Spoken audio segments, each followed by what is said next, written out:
একদিন মারিয়াম আলাইহিস সালাম পর্দার আড়ালে কাজ করছিলেন। তখন ফেরেশতা হযরত জিবরাইল আলাইহিস সালাম মানুষের রূপ নিয়ে তার সামনে এসে হাজির হলো। মারিয়াম আলাইহিস সালাম তা দেখে ভয় পেয়ে গেলেন। ফেরেশতা বলল, মারিয়াম, তুমি ভয় পেও না, আমি ৮-১০টা মানুষের মতো কোনো সাধারণ মানুষ নই। আল্লাহ আমাকে পাঠিয়েছে পবিত্র সন্তান তোমাকে দান করার জন্য।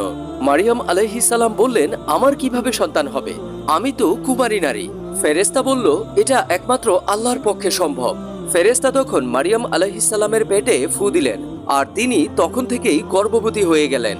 বাচ্চা জন্ম হওয়ার পর যখন তিনি কোলে নিয়ে ঘুরছিলেন, তখন এলাকার মানুষ তাকে জিজ্ঞাসা করলো, মারিয়াম, তুমি বাচ্চা পেলে কোথায়? তোমার তো বিয়ে হয়নি। এমন নানান কথাবার্তা এলাকার মানুষগুলো বলতে লাগলো।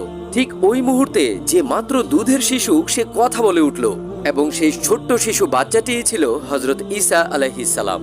সুবহানাল্লাহ, আল্লাহু আকবার।